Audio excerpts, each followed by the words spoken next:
Depuis l'espace, notre Terre apparaît comme un vaste monde dans lequel la vie a pu se développer. Aujourd'hui, sur la planète bleue, les océans et les continents sont peuplés par des millions d'espèces de plantes, d'animaux, de virus ou de bactéries, et par plus de 7 milliards d'êtres humains.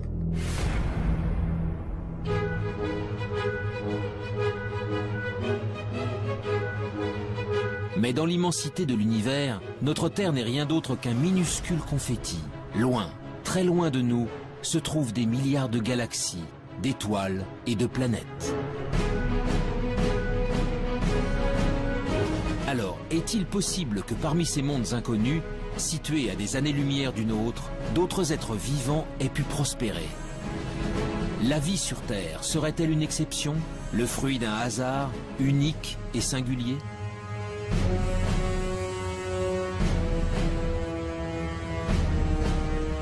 Depuis des décennies, astronomes et biologistes scrutent le ciel à la recherche du moindre signe de vie extraterrestre. Ils pointent leurs télescopes vers les confins de l'espace pour détecter des planètes sœurs de la Terre où des formes de vie auraient pu se développer.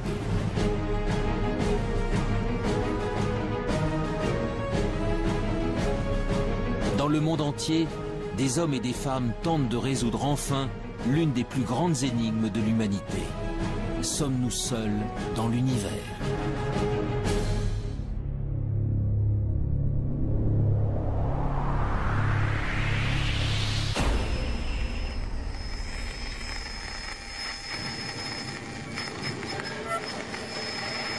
L'existence de la vie ailleurs que sur la Terre alimente depuis longtemps les mythes et les légendes. OVNI, extraterrestres, martiens. Les auteurs de science-fiction ou les témoins d'événements anormaux véhiculent cette idée qu'un jour, une rencontre avec des êtres venus d'une autre planète est possible. Pour découvrir si cette idée relève du fantasme ou de la réalité, c'est l'univers tout entier qu'il faudrait parvenir à explorer. Mais les énigmes qui l'entourent sont nombreuses. Créé lors du Big Bang il y a environ 13,5 milliards d'années, il est tellement vaste que nous n'en connaissons même pas les dimensions.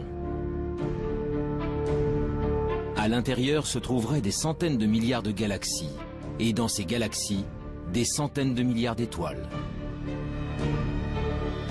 Notre Soleil et les 8 planètes qui gravitent autour ne sont donc que quelques grains de poussière dans le cosmos. Alors, où commencer cette quête de la vie ailleurs? Dans quelle direction regarder? Et que chercher?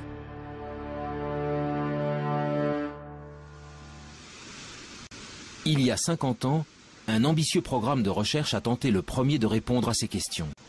Dans le nord de la Californie, au milieu des montagnes, des dizaines de paraboles pointent leurs antennes vers le ciel.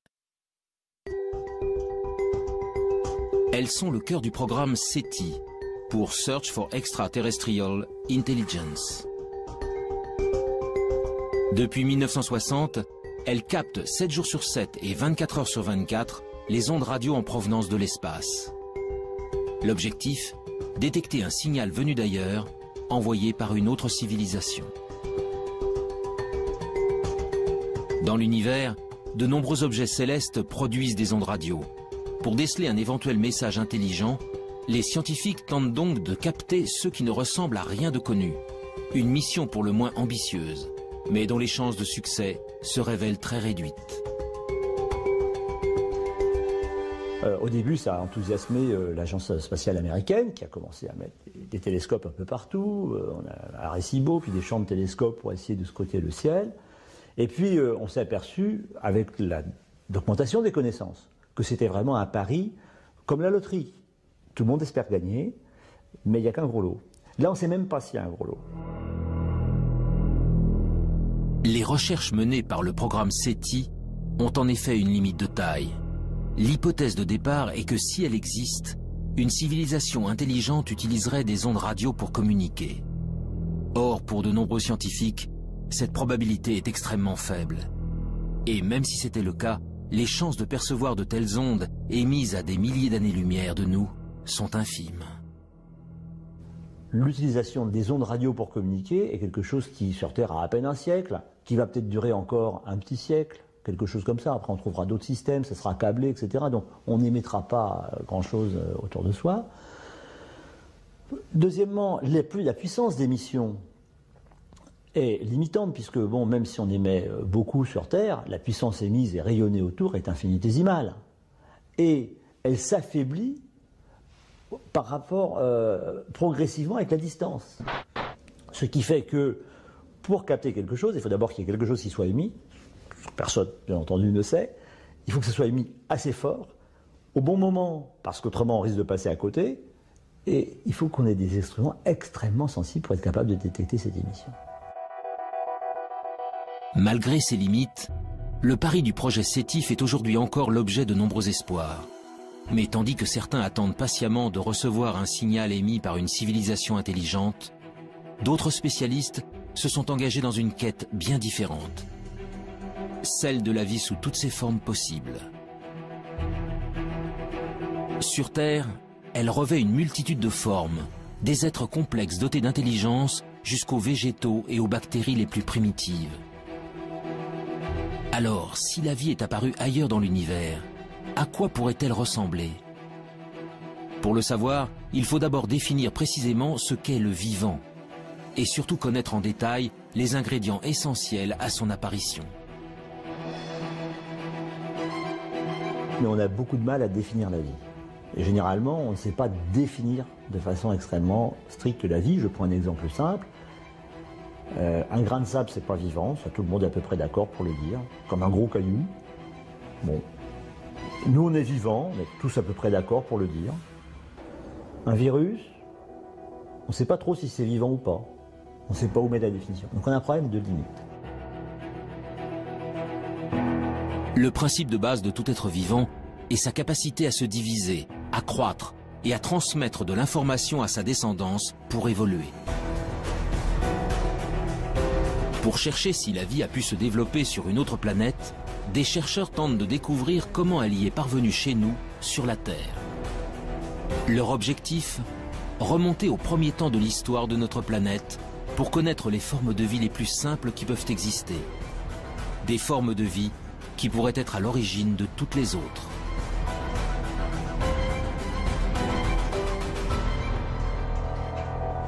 Nous sommes au Centre de biophysique moléculaire d'Orléans. Ici, la géologue Frances Westall et son équipe étudient d'étranges cailloux, des roches d'origine volcanique, vieilles de plusieurs milliards d'années. Dans les deux roches qu'on a ici, il y a une roche qui vient d'Australie.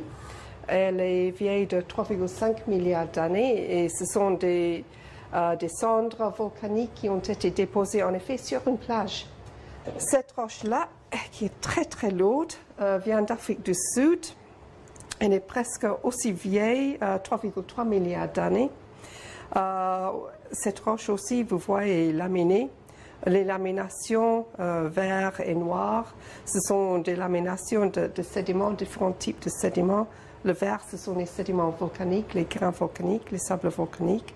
Et le noir, ce sont des concentrations de carbone, souvent liées à des tapis microbiens qui se sont formés à la surface des sédiments. Donc là, on ne voit absolument rien, mais je sais que ces roches sont bourrées de traces de vie. Des traces de vie. En d'autres termes, des micro-organismes primitifs et ancestraux. Voilà donc ce que contiendraient ces roches venues d'un autre âge. Sous l'œil d'un puissant microscope électronique, le tapis de microbes fossilisés se révèle dans ses moindres détails.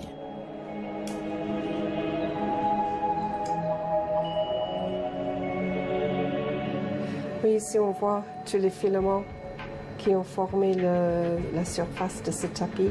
Tous les filaments sont en orientation, comme ça. Comme si elles ont été entraînées dans un flux d'eau. Il s'est formé sur la plage, dans une petite horizon qui sortait d'une source hydrothermale. Et en effet, c'est l'écoulement de ces fluides riches en silice de la source hydrothermale qui a tué le tapis et l'a fossilisé. C'est le plus vieux tapis microbien vraiment bien préservé en 3 dimensions. Il n'existe pas un autre exemplaire au monde pour le moment. Ces bactéries filamenteuses de quelques micromètres de long sont donc les êtres vivants les plus primitifs jamais découverts. Des organismes simples, à partir desquels ont peut-être évolué les millions d'espèces qui peuplent aujourd'hui la Terre. Ailleurs dans l'univers, c'est aussi à ça que pourrait ressembler la vie. Mais pour espérer la découvrir, il faut répondre à une autre question essentielle. Comment ces microbes sont-ils apparus il y a 3,5 milliards d'années? En d'autres termes, comment, sur Terre, sommes-nous passés de matériaux inertes à des êtres animés d'un souffle de vie?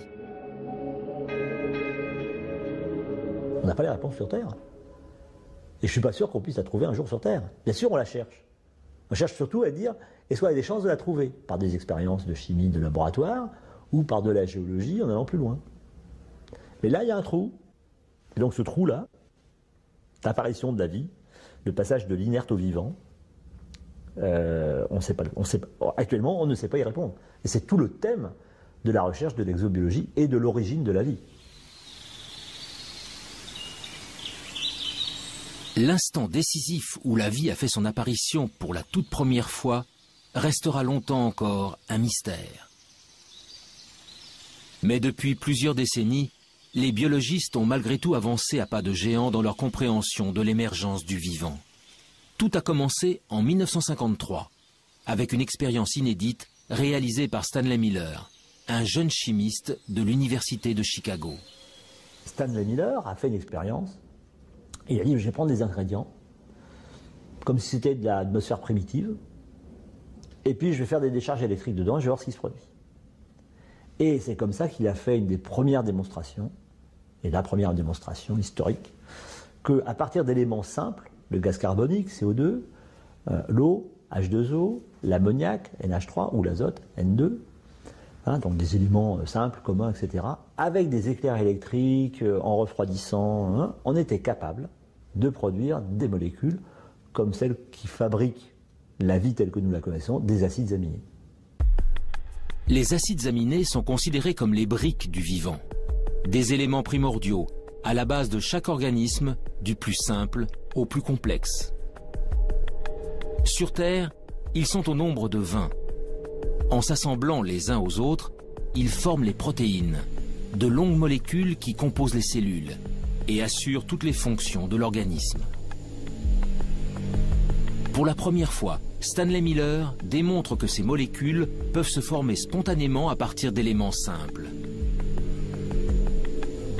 Du carbone, de l'hydrogène, de l'oxygène, de l'azote, du phosphore, du soufre. Des atomes présents partout à la surface de la Terre et qui réagissent entre eux lorsqu'ils sont soumis à un intense apport d'énergie. Il y a plus de 4 milliards d'années, les prémices de la vie sur notre planète seraient donc sans doute apparues ainsi. Mais alors ce même phénomène a-t-il pu se produire ailleurs dans l'univers? D'autres astres ont-ils un jour été le siège de telles réactions chimiques? Le 28 septembre 1969, une météorite s'écrase dans le sud de l'Australie. Baptisé météorite de Murchison, du nom du village voisin, ce caillou tombé du ciel va révolutionner notre conception des origines de la vie. Dans la météorite de Murchison, on a trouvé 70 acides aminés différents. Donc ils ne sont pas terrestres. Ils ont été produits chimiquement quelque part. Des acides aminés semblent donc pouvoir être fabriqués ailleurs que sur Terre. Pour découvrir où dans l'univers de telles réactions chimiques auraient pu se produire, direction la région parisienne, au sein du prestigieux Institut d'astrophysique spatiale.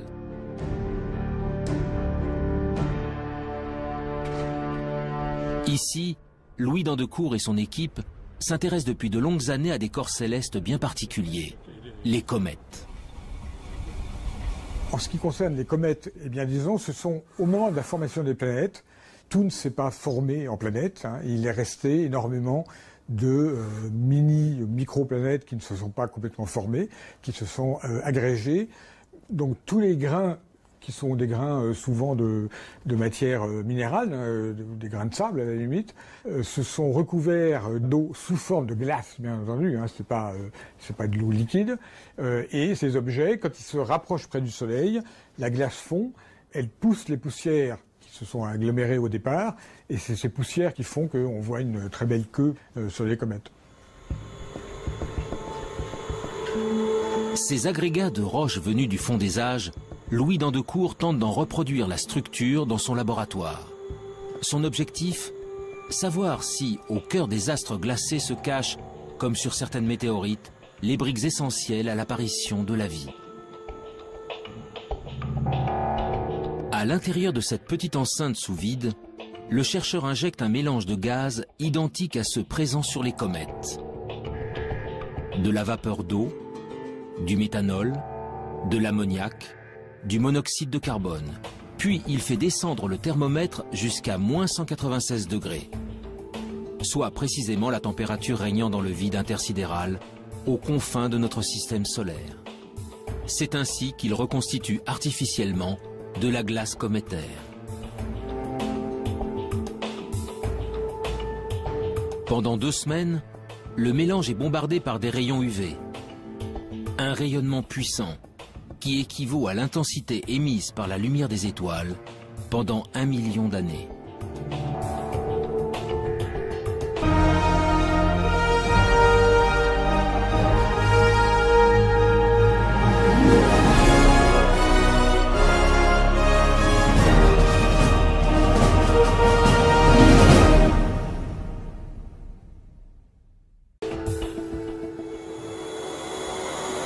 En fait, on est dans la même configuration qu'il y a 2 semaines. On a arrêté la lampe qui produit les photons et on est prêt maintenant à sortir l'échantillon qui se trouve toujours dans le cryostat. Sous l'effet de cet apport d'énergie, les glaces subissent d'intenses transformations chimiques. Après analyse, les échantillons révèlent alors la présence d'acides aminés. On a en fait une sorte d'extension de l'expérience de Miller à des systèmes solaires entiers, si vous voulez, d'une certaine manière. Eh bien, c'est quand même un très gros encouragement parce qu'on pourrait généraliser l'expérience de Miller à d'autres systèmes stellaires qu'on observe, en fait. On fait une expérience de Miller qui est valide à l'échelle cosmique. Les acides aminés, les briques fondamentales du vivant, se formeraient donc spontanément au cœur des comètes. Il y a bien longtemps, c'est peut-être même grâce à ces corps célestes que les premiers d'entre eux sont arrivés sur notre planète. Selon certains spécialistes, la vie sur Terre pourrait ainsi avoir une origine extraterrestre, une origine cométaire. Cette découverte est un grand pas dans la recherche de la vie ailleurs, car si les comètes ont pu ensemencer la Terre, elles ont peut-être également apporté des acides aminés sur d'autres planètes. Les premiers ingrédients indispensables à la vie pourraient donc se trouver n'importe où dans l'univers. Mais malgré tout, la présence d'acides aminés n'est pas forcément synonyme de vie. Alors les acides aminés sont encore des molécules un peu simples. Et quand vous prenez des acides aminés et que vous les raboutez bout à bout, si vous en mettez plusieurs centaines, vous commencez à avoir des petites protéines. Donc on peut essayer de comprendre ce qui se passe pour fabriquer des molécules de plus en plus complexes, molécules qui seraient capables de s'auto-reproduire à un moment, ce qu'on appelle de l'autoréplication, et puis finalement de s'auto-organiser et donc de créer par exemple des longues chaînes moléculaires qui sont à la base du vivant. Pour évoluer vers la vie, les briques élémentaires doivent donc s'assembler, s'organiser et acquérir la capacité de se multiplier. Or, de telles réactions ne peuvent se produire que dans des conditions très précises. Les conditions d'apparition de la vie, il faut les ingrédients de base, donc carbone, hydrogène, oxygène, azote, phosphore, soufre, et encore toute une ribambelle de produits dans très petites quantités. Il faut un milieu dans lequel cela puisse se produire. En clair, c'est la chimie dans un milieu liquide, et le milieu liquide naturel, c'est l'eau. Donc il faut qu'il y ait de l'eau. Et pour que ces réactions puissent se produire et s'entretenir, il faut qu'il y ait des sources d'énergie. C'est de la chaleur, des éclairs qui transmettent de l'énergie à des nouvelles molécules. Ils sont capables donc de générer des nouvelles molécules de plus en plus complexes. De l'eau, de l'énergie et des ingrédients de base capables de former des molécules complexes comme les acides aminés. Voilà donc les éléments essentiels à l'émergence du vivant. Grâce aux comètes, les acides aminés peuvent potentiellement se trouver sur n'importe quel astre rocheux. Le Soleil et les milliards d'étoiles de l'univers apportent quant à eux de l'énergie en grande quantité à toutes les planètes. L'eau, en revanche, l'eau sous forme liquide, est une ressource extrêmement rare. Partir en quête de la vie extraterrestre revient donc à chercher les endroits où de l'eau pourrait exister. Des endroits que les scientifiques ont baptisés les zones d'habitabilité. Où est-ce qu'on peut trouver ça? Dans quelle région autour d'un soleil on peut trouver ces conditions? Alors, pour simplifier, la zone habitable, c'est si je prenais la Terre et que je sois capable de la déplacer plus ou moins près de son soleil. Il y a un moment où ça va chauffer beaucoup quand je m'en rapproche, hein, il y aura une telle chaleur en surface que l'eau ne pourra exister que sous forme de vapeur. Il n'y aura plus de liquide. Si je m'éloigne, il va faire de plus en plus froid parce que je reçois de moins en moins d'énergie. Toute l'eau va se condenser, va devenir glacée. Donc je sortirai de la zone habitable.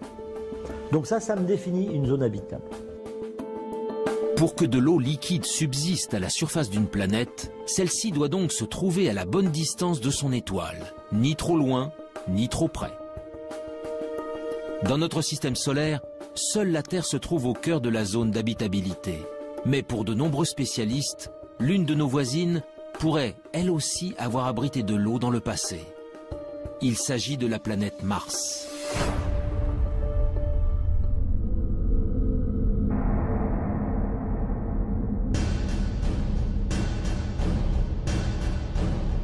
Aujourd'hui, Mars est un désert hostile et froid.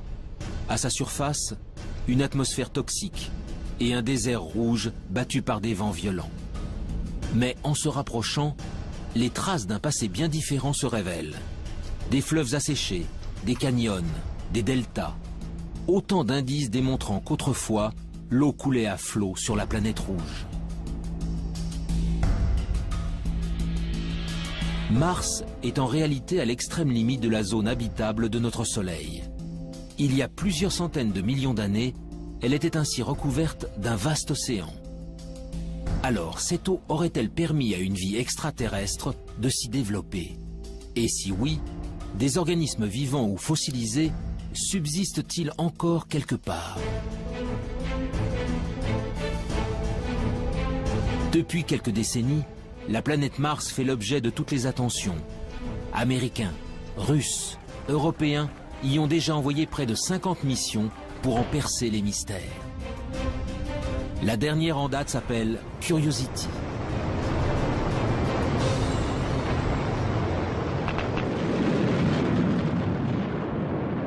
Curiosity, donc c'est un véhicule important, 900 kg, une bonne quinzaine d'instruments dessus pour faire des observations, des analyses, des mesures de climat, etc. Donc c'est un engin extrêmement complexe. L'objectif premier de Curiosity, c'est de déterminer les conditions qui ont pu exister lorsque le cratère dans lequel il est tombé a été formé, et depuis qu'il a été formé. Donc c'est un peu déterminer les conditions d'habitabilité. Est-ce que la planète a connu une période humide? Est-ce qu'elle a duré assez longtemps? Et qu'est-ce que ça a produit au niveau de la géologie? Le rover Curiosity est commandé à distance par des équipes de la NASA en Californie. Mais en France, toutes les nuits, des scientifiques travaillent en temps réel avec leurs homologues américains. Nous sommes au Centre national d'études spatiales de Toulouse. Éric Lorigny est le responsable du FIMOC, le French Instrument Mars Operation Center. Dans la salle de contrôle, vaste cœur opérationnel, il dirige avec son équipe le fonctionnement de deux instruments embarqués sur Curiosity. Leurs noms, SAM et ChemCam.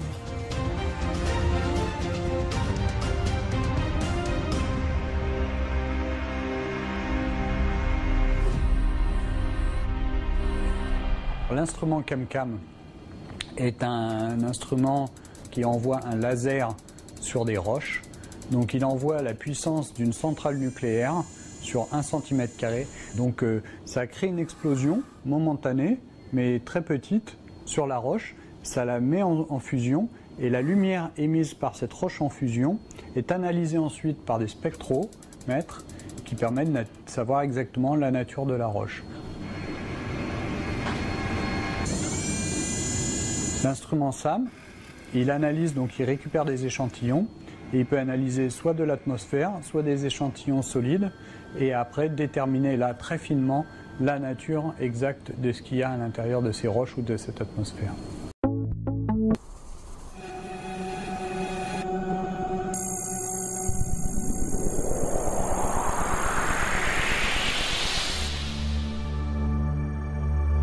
Avec ses mini-laboratoires embarqués, Curiosity est parti en quête de signatures de la vie.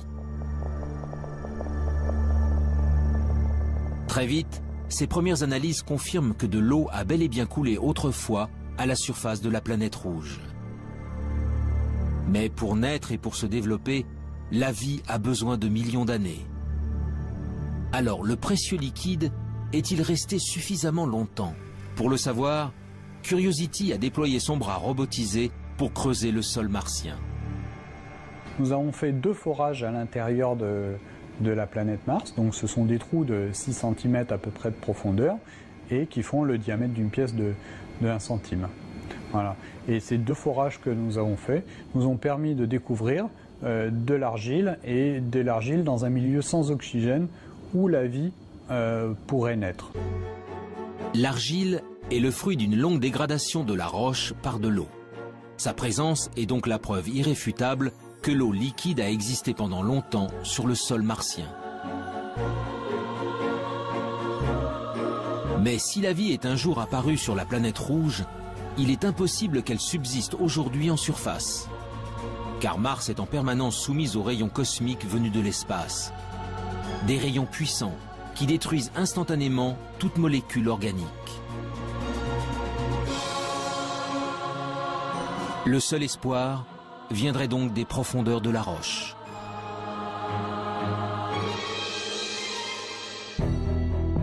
Le 8 février 2013, à quelques centimètres sous la surface, Curiosity a mis en évidence la présence d'un monde plus hospitalier. Des roches gris-vert, non oxydées, bien à l'abri des rayonnements nocifs. Pour l'heure, le rover n'y a décelé aucune trace de vie, ni même d'acides aminés. Mais ces premiers indices ont encouragé les scientifiques à poursuivre leur quête. Bientôt, un nouveau robot encore plus performant prendra la relève de Curiosity. Son nom, ExoMars. Développé par l'Agence spatiale européenne, son lancement en direction de Mars est prévu pour 2018. Mais cela fait déjà 10 ans que les chercheurs du Centre d'études spatiales de Toulouse travaillent à la fabrication de ce rover à la pointe de la technologie. Le planétologue Pierre-William Bousquet est à la tête des opérations. On considère que la vie, si elle existe encore dans le sous-sol, doit être au moins enfouie à 1 mètre, 1 mètre 50. Donc Curiosity, sa foreuse ne permet pas d'aller aussi profondément. Et de ce point de vue-là, il faudra attendre la mission ExoMars, qui est équipée d'une foreuse qui sera capable de creuser jusqu'à 2 mètres de profondeur pour trouver des formes de vie fossiles qui seraient mieux conservées et éventuellement trouver des formes de vie au présent s'il en existe encore. Cette foreuse permettra à ExoMars d'effectuer des prélèvements réguliers à une profondeur jamais atteinte. Grâce à une batterie d'instruments embarqués, il analysera ensuite les échantillons, en quête du moindre indice de vie actuelle ou fossilisé. En attendant que la planète rouge ne livre tous ses secrets, la recherche de la vie extraterrestre continue ailleurs dans le système solaire.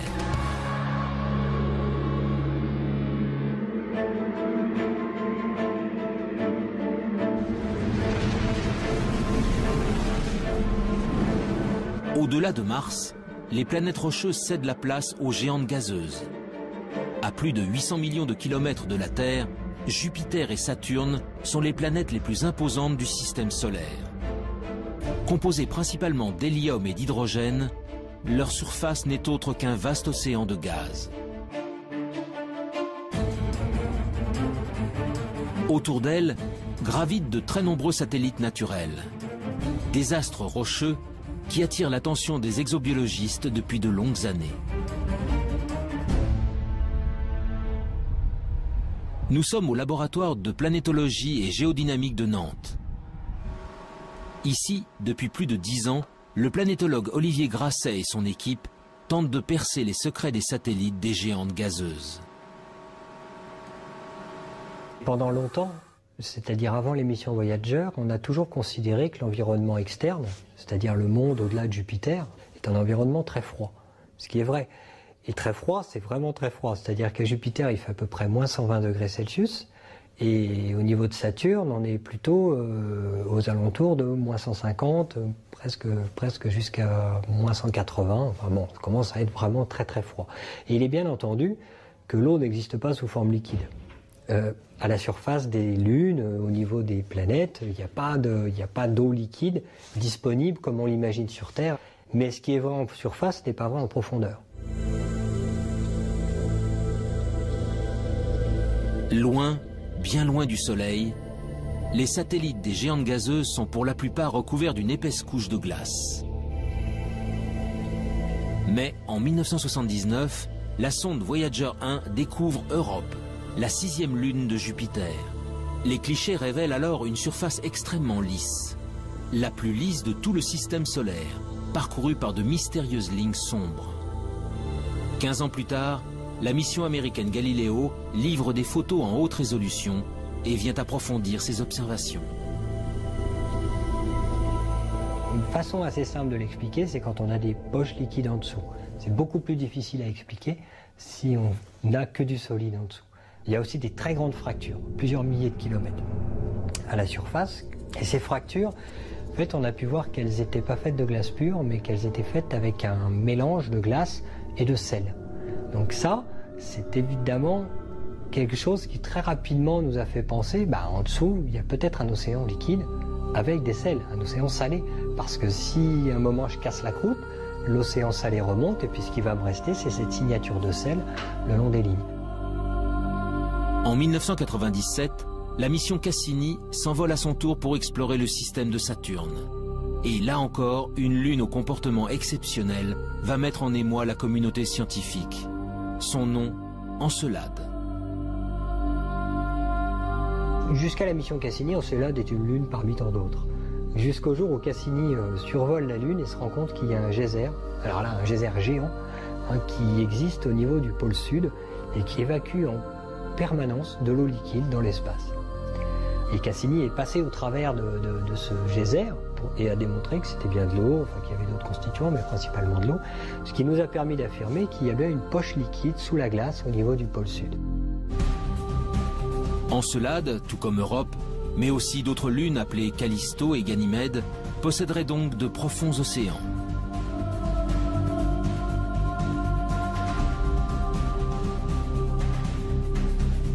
Mais cette eau est enfouie sous des kilomètres de glace dans l'obscurité la plus totale. Dès lors, peut-elle malgré tout héberger des êtres vivants? Sans aucun apport de lumière, la vie est-elle capable de subsister? En parallèle à l'exploration spatiale, on a poursuivi avec des moyens nouveaux l'exploration de la Terre, d'autres disciplines scientifiques. Et ils ont découvert qu'il y avait des organismes, des micro-organismes essentiellement, mais même des organismes supérieurs, qui vivaient dans des conditions tout à fait particulières. Et ils ont appelé ça des extrémophiles. Donc ça voulait dire que la vie aurait pu exister et se développer sur ces corps célestes dans des conditions beaucoup plus larges que les conditions physiques qu'on connaissait au départ sur la Terre. Pour les spécialistes, ces organismes ultra résistants seraient donc capables de survivre dans les océans enfouis des satellites glacés. Mais pour que de telles formes de vie apparaissent, un autre élément se révèle essentiel.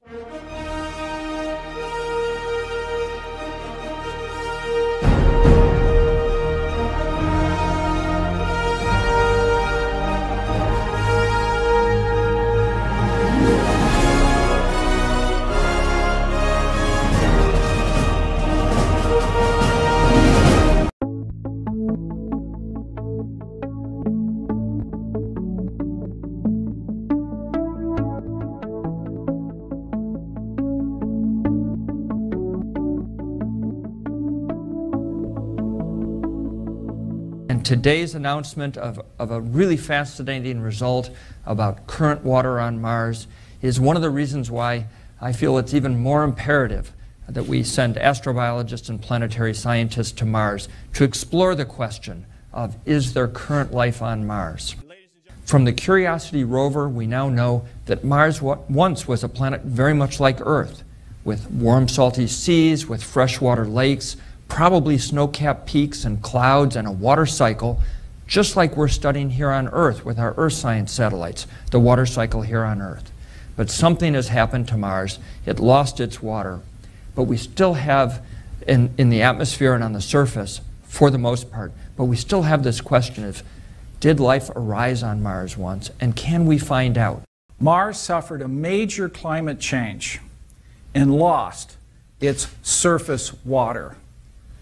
Today, we're revolutionizing our understanding of this planet.